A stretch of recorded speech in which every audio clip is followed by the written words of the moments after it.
I think comedy's more binary because if you have an audience watch comedy, they either laugh or they don't. Yeah. You can have an audience watch a dramatic film, and if you go and ask them individually, what did you think of it? Some people go, it was great. Some people could say it was terrible. But with comedy, they will only say one answer. It was funny or not funny. The last thing any mom wants is for her kid to get taken away. Hey, I'm Elizabeth Banks from The Better Sister. So as a father that loves you, I'm really sorry I didn't hit you hard enough. Hi, I am Javier Bardem from Monsters. It's clear to me that she behaved with a completely shameful cruelty. You should know that we are no longer living together. I am Sacha Baron Cohen from the limited series Disclaimer. So if my dad made me,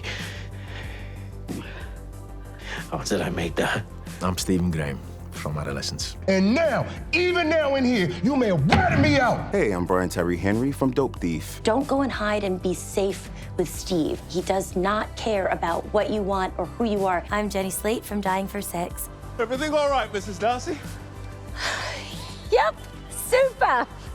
Just climbing a tree. Hi, I'm Renee Zellweger from Bridget Jones' Mad About the Boy. And you're watching... And you're watching The LA Times. The LA Times The LA Times Envelope. Limited series. and television movie. Roundtable.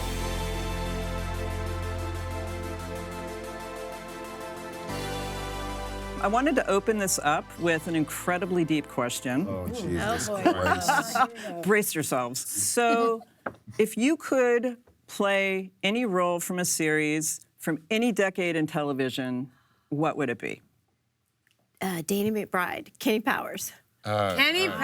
I love that for you. Wow. Yes! I love that. Well, we don't even have to go. How much fun? I would love to see you play Kenny Powers.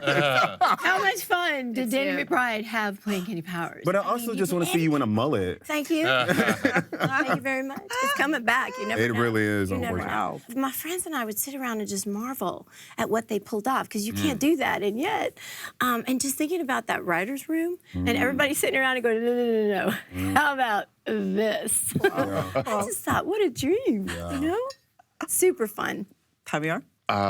You know, Poor Man, Rich Man? Yes. Oh, yeah. Peter, what's the lead? Yes, I know. Falconetti. Yes. Falconetti. Ah, Falconetti okay. was like the main guy.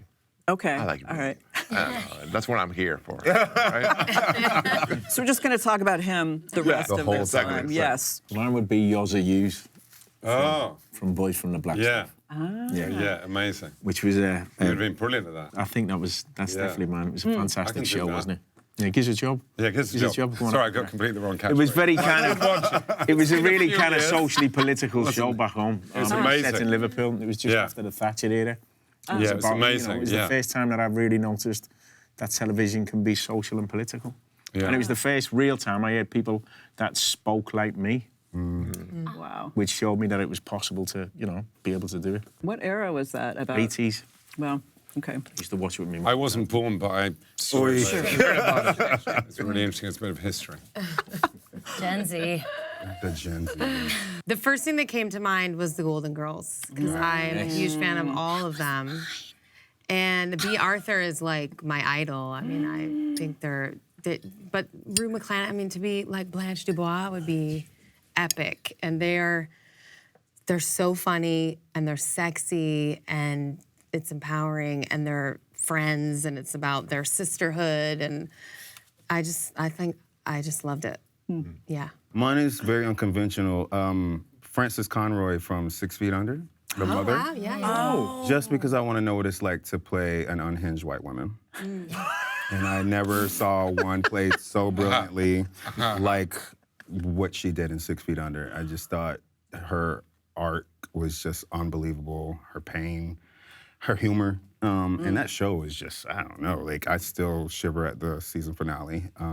Which gave us Sia. I don't know if you all know that the final song from the very last episode of 6 Feet Under is Sia. And it's quite brilliant. And if you don't cry, you have no soul. But I love that part. It's one of my favorite parts. Best finale Oh, man. ever. So crazy. So good. So good. I would say the Larry Sanders Show. I was just watching that. I love that show. Because it was completely revolutionary. It was the first time you had this sort of mockumentary TV show. It was really the basis for a lot of stuff that came after it, The Office, and no, but it was a revolutionary bit of comedy, absolutely hysterical, and revolutionised comedy, and I'm going to say the word comedy a lot. This feels almost like sacrilegious to say, but I would want to be on Strangers with Candy, which was God, Amy yes. Sedaris and Colbert. and Paul Dinello. That show was just so eye-opening to me.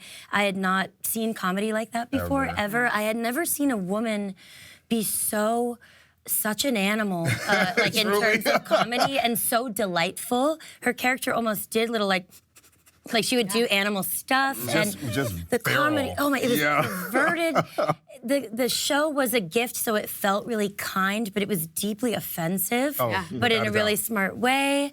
And I just remember watching it in college and becoming obsessed with Amy Sedaris. And still am. So it's wrong to say I would want to be on it because it feels really like. I want to petition for you to say be it, but if I could Jerry do Blank. One of my treasured artifacts is I got a signed Candy picture that says Elizabeth pee on me.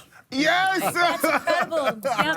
Wow. Frame it. Yeah, nice. it's framed. Oh, it's framed. It's one of my favorite sentences from that show is "I'm as moist as a cellar down there." Oh my God. I was like, well, this is genius. I don't know if you can ever do this again. It's brilliant. That's so good. so sorry that I started out that way.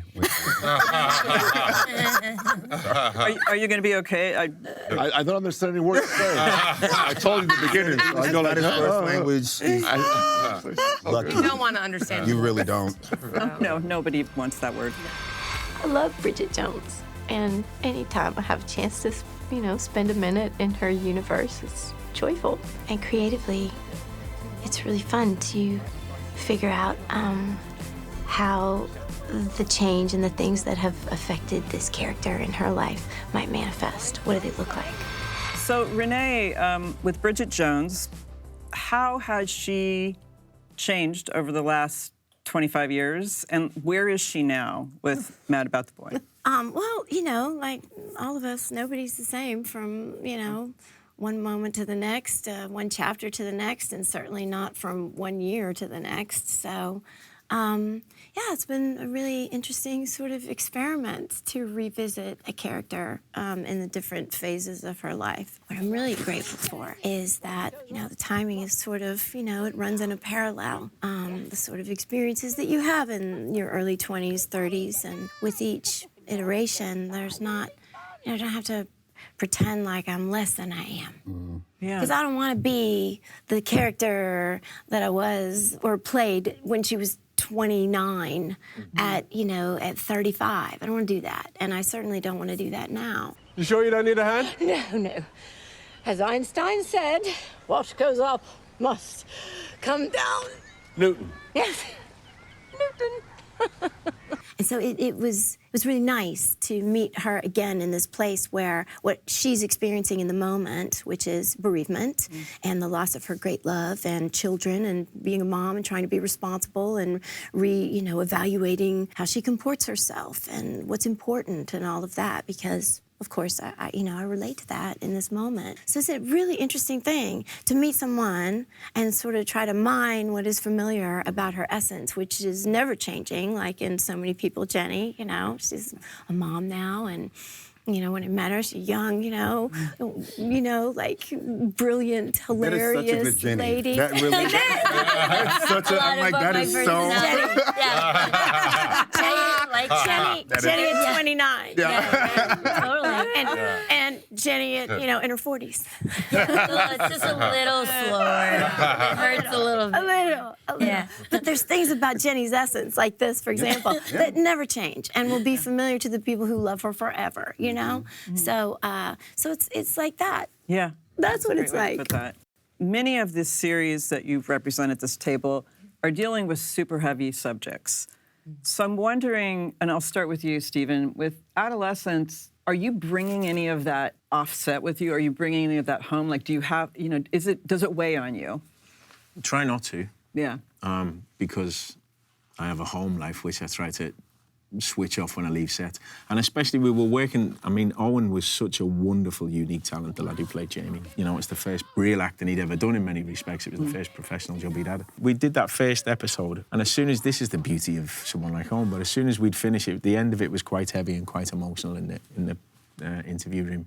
And then he'd say cut, and all of us older actors and the crew would be very emotional, and he'd take his hugs, and there'd be like a bit of an applause and stuff like that. Then we'd carry on and we'd talk about it, and everyone would be, "Where's Owen? Is Owen okay? Where's Owen?" Make sure Owen's okay. Is he with his child psychologist? Is he with his tutor? Yeah, Owen's upstairs playing swing ball with his tutor. Do you know what I mean? And it was kind of like, oh, okay, that's the way to do it. Not to take myself too seriously when we say cut, but when I am there, I immerse myself in it, you know what I mean? And I think that takes time. It was a heavy piece to do, and it did have an effect on, you know, most of it. I think when you're watching the crew sometimes, when you're finished and you see the crew, and you see the effect it's had on your crew, I think that's when you're like, oh, wow, okay. Yeah, right. Do you know what I mean? When you see a big, massive rigger, do you know what I mean? Rip in tears. Just going like that. Yes. And you're walking out and you go, you're all right? And you go, fuck yeah. That's the best barometer. You're like, sorry, you're all right? And he's like, he killed me. And it's that kind of thing. You know that you've had an impact together as a collective. So true. Yeah. But it's important, I think, for me personally, and I've learned that over time. Especially, I think I would, you know, let's be honest, we can all be slightly self-obsessed. Do you know what I mean? But my missus she's the best for me, because if I'd phone her and say I had a really tough day, I had to cry all day, and, you know, my wife's died of cancer and it was a really tough one and it's been a tricky day, she'd go, really? And I'd go, yeah. She'd got a dog shit all over the living room. I had to go shopping. A fucking bag split when I got to Tesco's. There was a flat tyre. I got home. They've let the kids out of school because there's been a flood. And you've had a hard day pretending to be smart. And then I just kind of go... Doing make-believe. Yeah. Keep you humble. It's like kind of... Yeah. You're a good dad, a great dad. But we made him.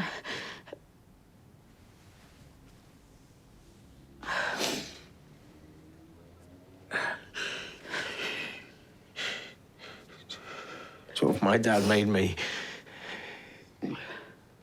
how did I make that?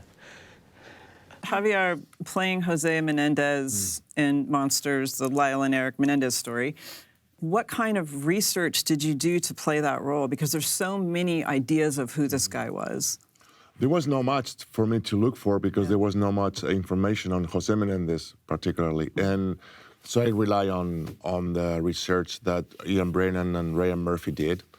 And I totally agree with what Stephen says. I mean, I think it's about the older you get, the more obvious, I guess, it's the fact that you have a life with your family, your children, that you have to really pay attention to. And this is a job. And then you just do the job as good as you can with your own limitations.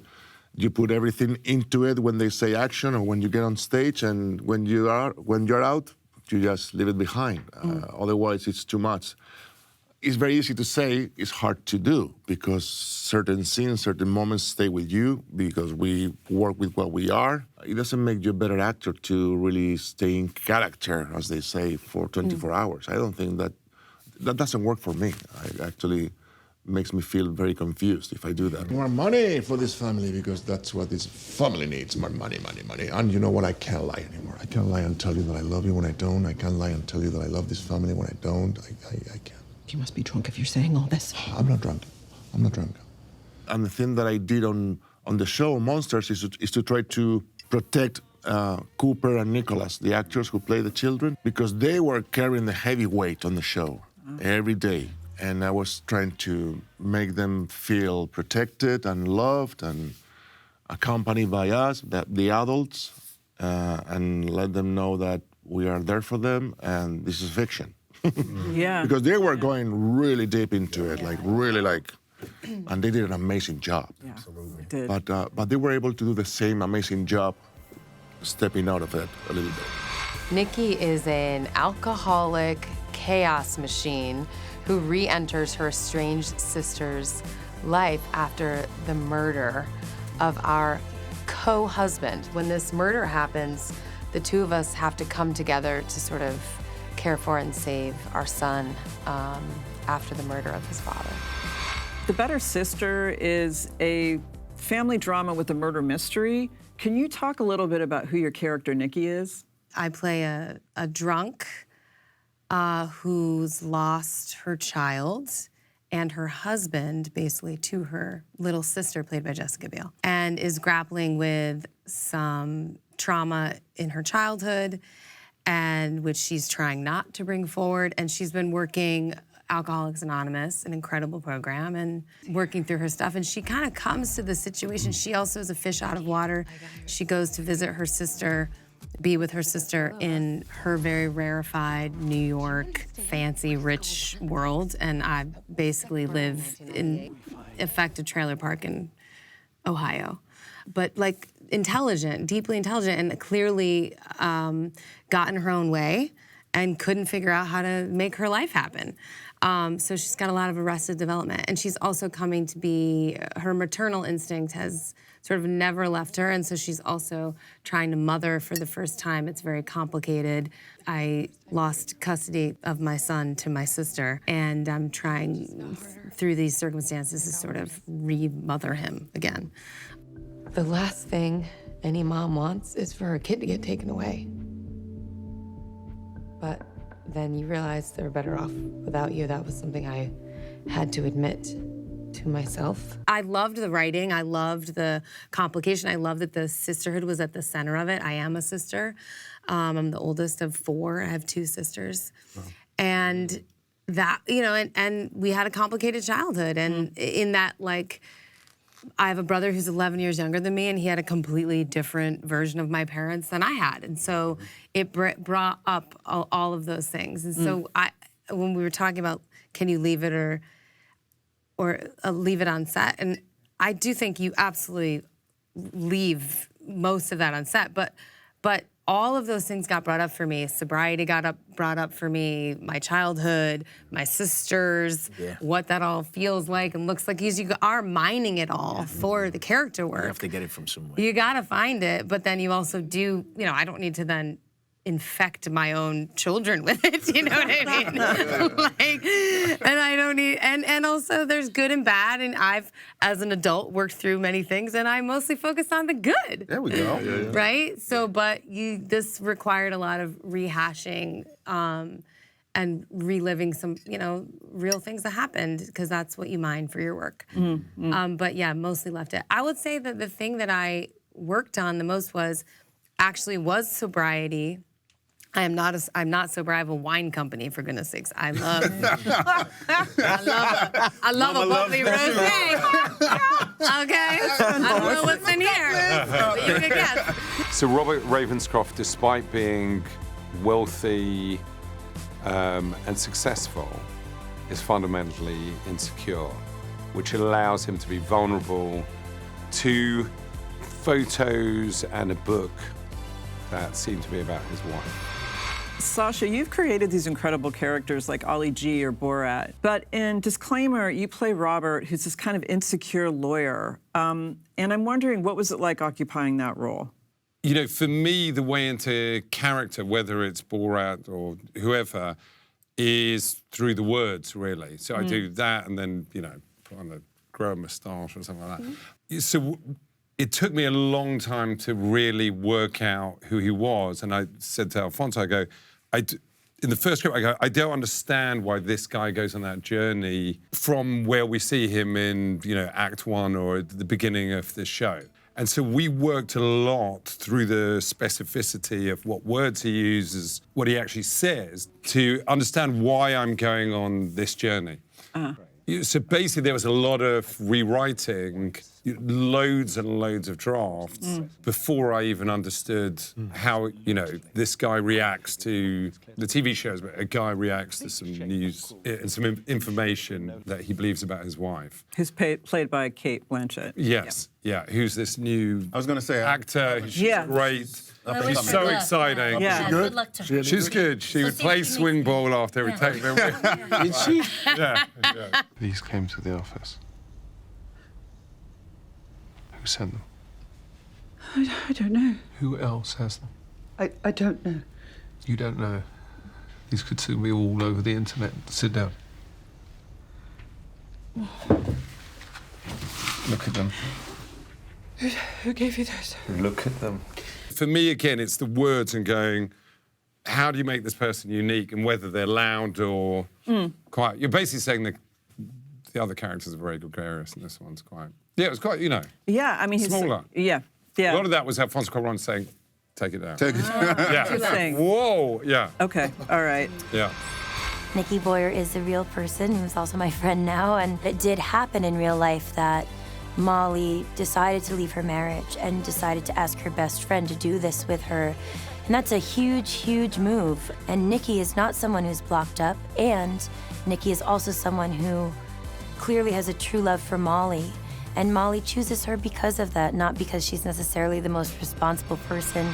So, Dime for Sex, it's based on a true story. Yes. And of two women, and they did a podcast about this. Two friends, one of them has terminal cancer, and the other is basically the support friend who's there to watch her to the end.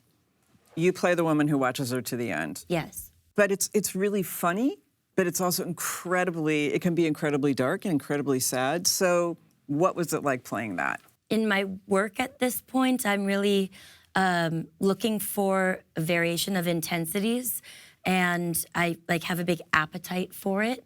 Whereas in my life now, I would like there to be less intensity. Like my personal life, I just want to be in the bed with my little 4-year-old and my husband, and I like cooking dinner every night. It's a pretty simple thing. But in my work, and it's not that there's repression there, but it's more that I know myself the most of all.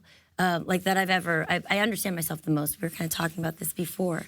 And so, first of all, I understand that Nikki, who I play, is also a real person, and a person that I respect and care a lot about, and none of us would have had a job if she didn't decide to tell her story and then allow us to adapt it into a podcast. I felt a responsibility to her, and I also felt a real hunger to work when I could and to not simplify the character and lean on any sort of comedy crutches, and to just be really, really prepared, really aware, so that when we got in there, I wasn't just the funny friend or whatever, but an alive person reacting to her beloved friend whose life energy is dwindling away, but weirdly her will to live and thrive is finally blooming really true.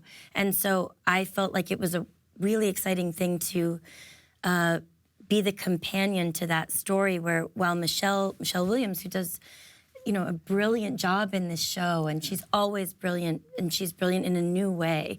Her energy is extending outward, and she's trying to experiment before she does the greatest experiment of all, which is to cross over into the other side.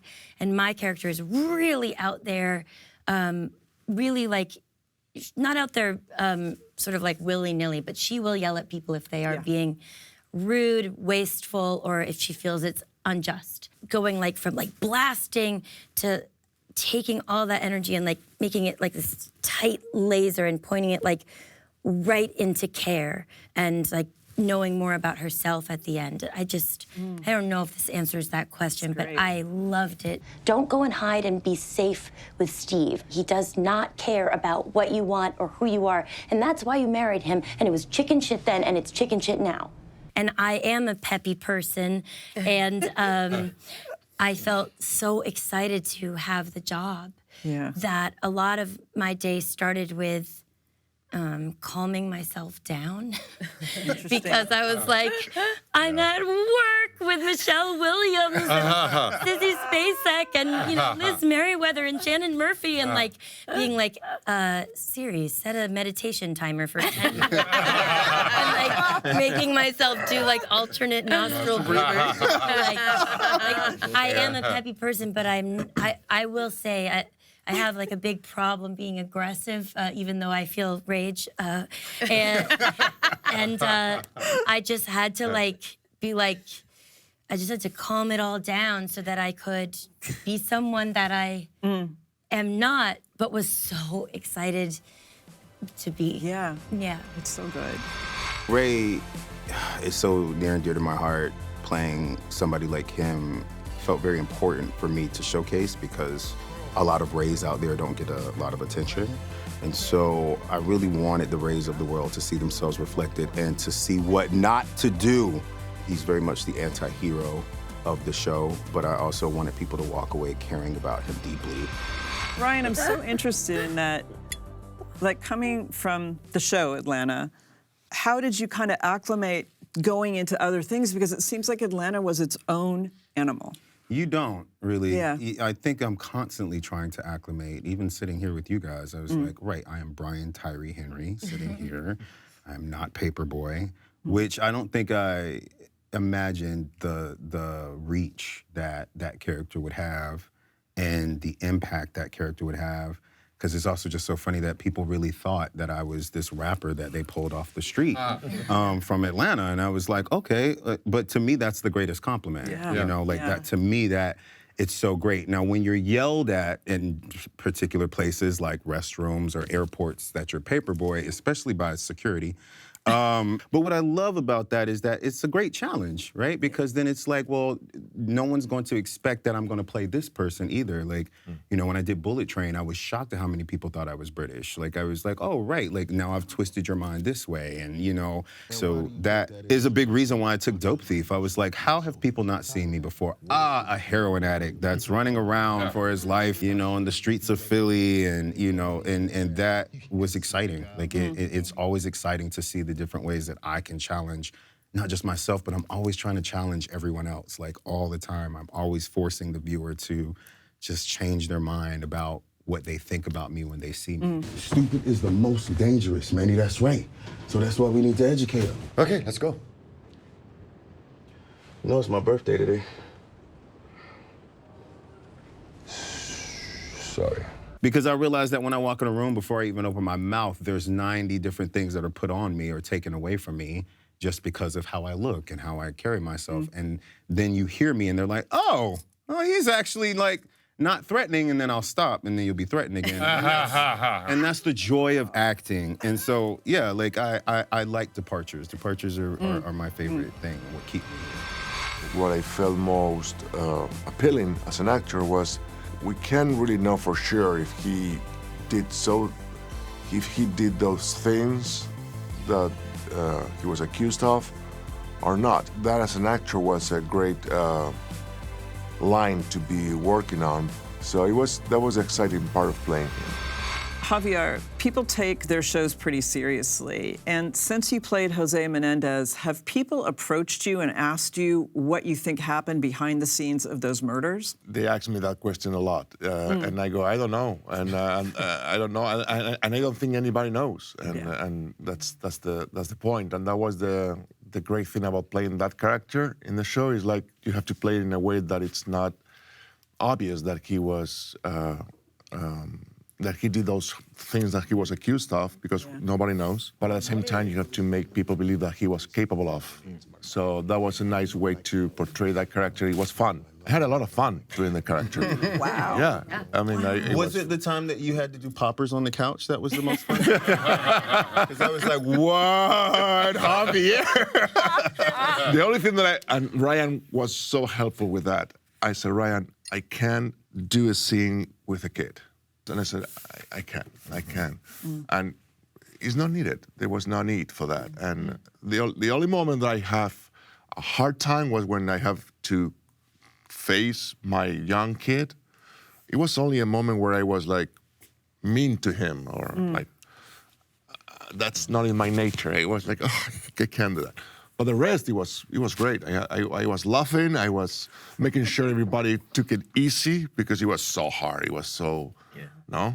Yeah. I mean, we're talking about real shit and real stuff and real people. That's why I was so concerned about Nicholas and Cooper. Like, guys, you can't take this back home. Tell your families that you are doing fine. Talk to your mom, talk to your dad, feel the love, and then do the job because otherwise it can be very, very hard on them. You know what I think when you complain that I hit you?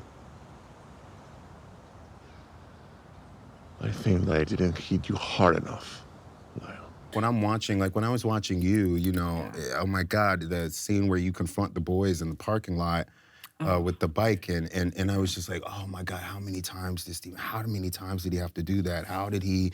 What's so great is that it all felt like one take. Like we're watching you leave the store, we're watching you go, you throw the bike, and this kid gets in your face, and I was like, punch the kid! I was like, punch this kid!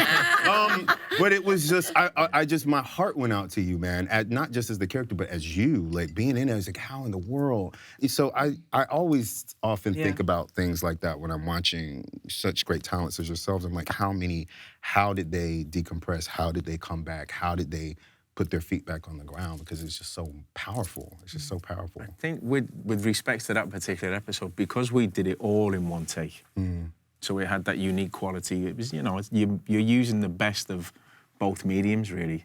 You've got that beauty and that spontaneity and that reality of the theatre. And then you have the naturalism and the truth that we have to tell with film and television. As you were saying, it was so much fun. Yeah. But as a collective, we set out on that train ride together. Yeah. So all of the crew, and my heart goes off to our crew. Our crew were impeccable. Matt Lewis, who was our wonderful DOP, only a young man, do you know what I mean? He was phenomenal. And it was just that kind of thing where we're so familiar with the text, and we know the text because it was a unique experience to spend a whole week rehearsing as actors. We never get that opportunity. No. Right. So it's like you're holding a new play. And you embody the language, and we had time to talk about it, really understand our relationship as man and wife. Christine was phenomenal as my wife. She was wonderful. And all of them, I think every single member of the cast was outstanding because it was technically 4 plays, but they were so real and so truthful. And with that, you kind of, you go along on that emotional journey, so you're really experiencing it. Why?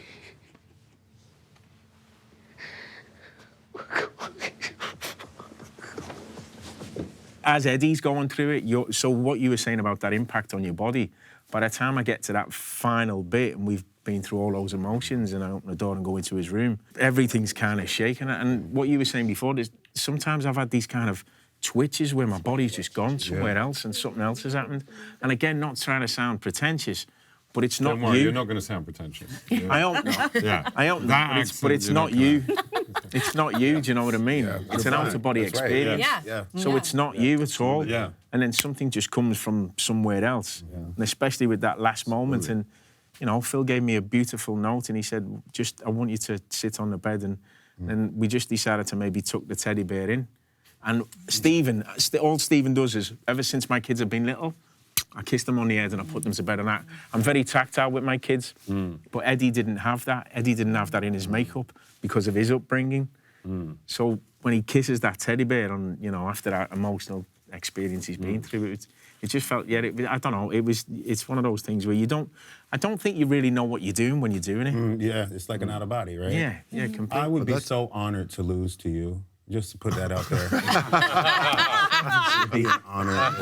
Oh, yes. I'm able to lose to this man. And I'll be the first one to stand up and go to our man.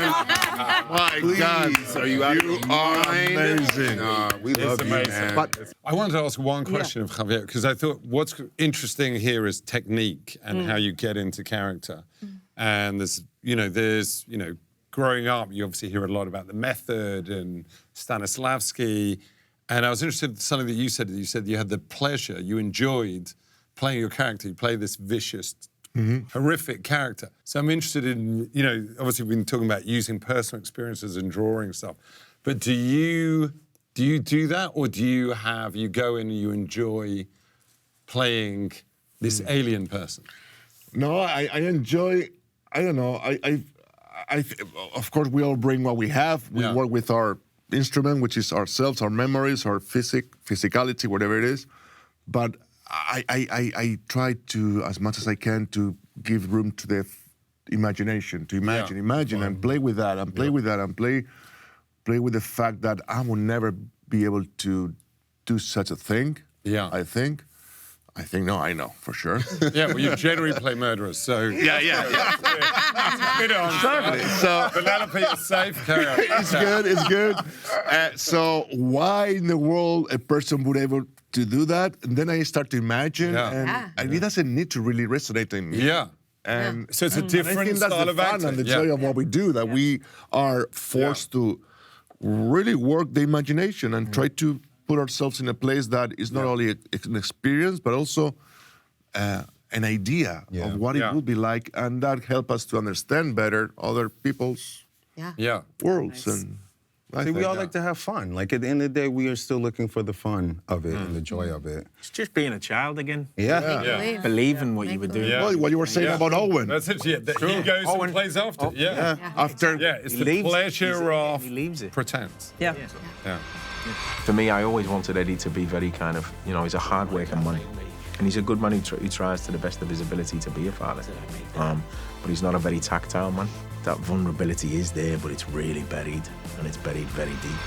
Stephen, adolescence is already dealing with some pretty heavy issues. Incels, bullying, toxic masculinity. So why do it in one continuous camera shot? That's got to add an extra layer of complexity on top of that. It's exceptionally difficult, I'm not going to lie. It's a swan, though. Yeah. The swan glides across the water beautifully, but the legs are going rapidly underneath, do you know what I mean? And a lot of it is done in preparation. The unique way we work is we spend a whole week, like I said, learning the script, and then the second week is just with the camera crew and the rest of the crew. So it's with Matt and all of the, every single member of our crew. And it's a choreography that you do. So you work out, like you were saying, they have an idea of where they want the camera to go, but then we also have an opportunity to embody the space ourselves. So it's kind of working together completely. And, I think with episode 4, we start in the house, we get out the house, we get in a van, and we drive in the van, and we go into... So there's a lot of, complex, movements of camera within that. Within episode 2, there's a bit where the camera moves... it comes out of the school. Out the window? Yeah, but it goes out... But I watched all the beats. They passed it. I really wanted to know how they did it. One of the unique ones was in episode 2. It's the final take that you see. That was the last time, that was the one that we got, and it was the very last day. And the reason why that was the take we had, because the takes before hadn't quite worked. The wind wasn't quite right. So in this respect, this was a moment where we were moving the camera. They were watching the girl come from the school, leaving the car with Ashley, going across the road, and then attaching it to the drone, and then letting it go up in the air. So crazy. And as the drone goes up in the air and flies across, don't forget, I'm in the van. Yeah. So I'm waiting, and Sarah's on the radio. I've been sat there for like 52 minutes now, and I'm hearing, right, drone's gone, we've released, it's tied to the drone, okay, and go, and it's over. Wow. And I'm sitting there in the van going, okay, so the drone's gone, okay. And because you're an executive producer as well, this is our little baby. Yeah. So you're like, okay, it's going well, it's all going really great now. Okay, this could be it, this is our last take. Be ready. I'm the pressure. This could be the one, this could be the one. No, this could be the one, this could be it. We're doing really good. What's that? Shit, there's the drone. That's me now. Okay, right. Whoa, Eddie. Okay, flowers. Boom, boom. Okay. Oh, I can see them. Oh, they've caught the drone. They've got the drone in their hand. Okay, and open the door, and out you go. And the best thing about that, though, was everyone back at Unit Base, they'd lost the monitor. Oh, come on, man. So he had Of course no they idea did. that it was working. And I put the flowers down, and my Matt's come round, and then it's like he stopped there, and then you've just heard cut, and I've did we get it? And he's gone, I think so. I think so. And that was the final take. That was take, I want to say it was take 14. Wow. That worked. That was the The only one pressure that we for had. you as an actor as well. So much pressure. Yes. Well, imagine if I'd have got out and slipped and knocked the Any door. of those things, man. Any of that. Any of it. And the minute you put it in your mind, it's definitely happening. The minute you're like, I'm going to follow the car, you are following. Totally. It's worked. Oh, no, now you have to do your little bit. Yeah. And it's right at the very end. That reminds me a bit of like doing the undercover movies that I do, because you have one take. Yes. Yeah. You've got one take to do it, and you've got to go, okay. And with a lot of it, you're going, okay, we've got a... What if they storm the stage here, and Right. I've got A lot of what ifs. ambulance. Well, you're like, An how do ambulance I get waiting. in and out of this? The Also, logistics. you have people angry at you. Yeah, you go, okay, then what do you Which is like, okay. Well, I did one shot in the last, it was a scene, but I'm wearing a bulletproof vest. Yeah. There were a lot of the people in the audience who'd gone to this rally Carry had guns. machine guns. No, but outwardly, and we knew they were going to get angry, but you've got to do the scene. You've got one time to get the scene right. But you're also looking at, you go, okay, those guys have got guns, they're trying to storm the stage. I haven't quite finished the scene. When do I leave? But you've got to get the scene. You go, but I could get shot. So what we're saying but that's not important. Level of sociopathy. You're saying I could get shot. Like me listening to this is like, oh my gosh, I feel like I'm never on my mark, and there's always like a very kind, camera operator being like, "Hey, Jenny, you weren't in the shot. Your shoulder was," and like I feel like such an idiot. And part of it is working through like lifelong, long-standing, those old feelings of like, I'm a fool, and my foolishness is going to make people incredibly angry with me. It's just like, and then really, really still wanting to participate and having no real certainty that I'm going to be able to not do anything but just make all of my fears real. And like listening to you, I was thinking, this is why I should try to do something like this, not because I will do it well, and not because I won't feel those really scary feelings of like, I'm just not in the right place and I'm gonna let all these people down, but more that like, there's so much in me still, although I'm really trying, that is just afraid of feeling things I don't want to feel. And part of the things that the thing that I love about performance is like, I just want to experience the version of myself that does not collapse into useless fragments when I do face the thing that scares me the most. And I do that, and then I feel more reinforced, and I feel more filled with appetite for performance again. I don't feel like I've really given a great endorsement of being cast in something like that. Leave your CD in your room. Can't do it. I'll see your IMDb Pro. If we were to go again, then I think you're We're marvelous. losing the light now, though. We're losing the light now. One of my husband's favorite games, I think now, is when we're watching something that's really physically strenuous or like involves an animal. Like we were watching the. Excuse me? Well, here we go. Don't worry. I'm we're gonna get to the end. We're gonna land Here we go. We were watching The Count of Monte Cristo, and there's gorgeous, French people, and they're on a horse and they're like galloping through, and it's whenever there's something like that, I go, imagine me in this scene. I laugh so hard, and then he has to say right away what he thinks I'd be doing, and he's like, "You're backwards. Your head is hitting the ass of the horse. You're trying to stop the horse by pulling the tail.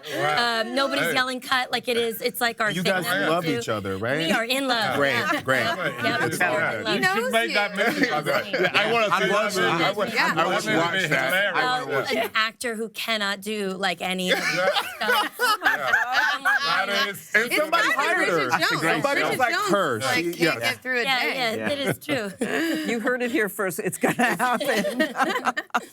Renee, you've had this incredible career with Bridget Jones, 2 Oscar wins. Was there any role that was a particular challenge for you? Trying not to do what you're feeling in the moment sometimes. Okay. Because it's not appropriate to what you're, telling. And that happens in most shows, most things that you do. I think everybody experiences it, where you're bringing something from home. Yeah. And it doesn't belong on the set. And it's impossible to sort of leave it behind when you walk in because it's bigger than you are in that moment. And Can you see it later? Like when you're watching, can you see it coming out? I'll never tell. There. It becomes part of the mix. Okay. Yeah. And then Okay. at the use it. end, I give myself grace. I have to be like, well, that's what I was doing that day. Right, Okay. right. I really have Right. to give grace to it. yeah. And you think, okay, and in terms of the spectrum of what it is that you're creating, it's a micro moment. And so hopefully nobody else is ever gonna know that as anything but what you meant to do. Do you know? Yeah. Things like that. Yeah. I always laugh at the concept of like how not in control of the edit I am. Like, you have to surrender.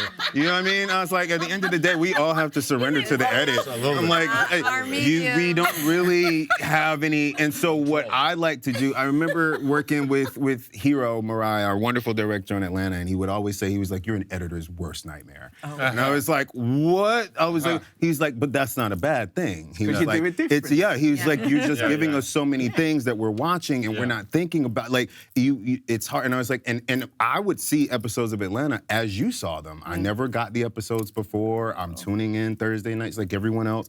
And so I was looking, I was like, oh wow, that's interesting that this came out that way, because I just am not in control of the edit, which is fun for me. You know what I mean? Yeah. And it switched then when I did Dope Thief, and now I'm an executive producer where I got to see all the edits, and I was so then that had to change with me. I had to change as a person, because now I have to watch myself and actually separate myself and have this kind of artistic integrity to go, this edit over that edit. Don't try to make yourself shine more than this person. How does this move with everyone else? It's crazy. It's such an experiment what we do. I talk about it all the time. I'm like, what a fucking crazy experiment acting is, to really, because you have to channel so many different things, like your neuroses, their neuroses, this truth, that thing. And so I always just trip about, like, you know, how often I'm just not in control of the edit, which then gives me more freedom, I think, because it's like at the end of the day, you know, you go like, what do you want today? It's Friday, I don't know. It's Flag Day, this is what you get, I don't know. So it gives me a sort of freedom, because it is about releasing that control, no? Like, it's about just being present. Scared that any woman I bring home, I'm gonna rip apart like you did my mother. Ain't one part of my life, one part that you ain't fuck up. And now, even now in here, you may have ratted me out. I will never forget, I'm sorry, to when Javier was finally a Bond villain. Like, I just remember being so excited to see him go in this thing, because Bond villains are my favorite thing. Like, I just like fuck Bond, but I love Bond. And when I saw his body in it, I was like, whatever Javier's brain is going to do to this, I'm not even prepared. Like, I was like, and then he was blonde, and I was like, oh, this is already better. Like, that's what I love about. I think. Come on. We'll see, man. They've only had one black Bond villain. But I think that's what's so great about being at this table with all of you, because at some point I have absolutely seen you in places that I'm just like, oh, I want to, like, I'm watching you occupy that space. I'm watching you go, like, this is how I'm gonna, like, throw this card down. Like, this is how I'm gonna, like, Renee, I could go on all day. But, like, you know, it's true, like, to see how we've all just figured out how to occupy those spaces and make it, like, our own. It's really cool. I think at the end of the day as well, sorry, just if I could, just at the end of the day, we're all big fans of acting. Yeah. Yes. That's why we do it. Yeah. Because when we were young, we were inspired by people on the screen, or we were inspired by places where we could put ourselves and lose our imaginations. Absolutely. Do you know what I mean? Yeah. But we are fans of actors. We have a lot of twats in this industry. Yeah. A hell of a lot of twats in this industry. A fuckload of twats in this industry. But I think, you know, if we fight hard enough, until the tech industry was great. Yeah. But if we fight hard enough, you know, we can come through. Yeah. Do you know what I mean? And it's people that are here for the right reasons, and it's a collective. Acting is not a game of golf. It's a team event. Yes, it's a team. It's in front and it's behind the camera. Yeah. And I think it's important that, you know, that we nourish that. But as a collective, I mean, sometimes when I'm rehearsing with someone, only in rehearsals, I'll go, wow, are you gonna do that? Isn't that great? Brilliant, isn't it? Great, right? I'm like, wow. Yeah. Oh shit, did you see what she did? Yeah, man. And everyone's like, what are you? And I'm like, that was brilliant. Yes. You get that buzz off each other, do you know what I mean? Yeah. It's a joyous thing, and we're very blessed to be able to do something that we enjoy and we love, and it's a vocation. Technically, yes, it is a job, do you know what I mean? We do it for that, but we do this because it was a dream we had to do. And fortunately for us, we are blessed, very blessed, to be able to live this dream. Yeah. Do you know what I mean? And that none of us are twats. Yes. What is a twat, by the way? What is a twat? I may be one of them, and I don't know it. You were definitely not. You're not a twat. Okay, definitely. You know, and with that, you know, we run out of time. Way to end it. We know how to land a plane. Right end. It's a good end.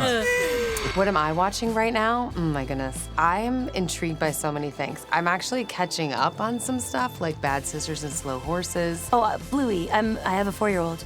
I watch Bluey a lot. I think I'm the last American who's watching Yellowstone. Shameless, the American Shameless. So I've just finished that series, and I thought it was brilliant. So I've decided to start watching The Sopranos. Well, I'm one of the many people out there that has been blown away by the quality of adolescence.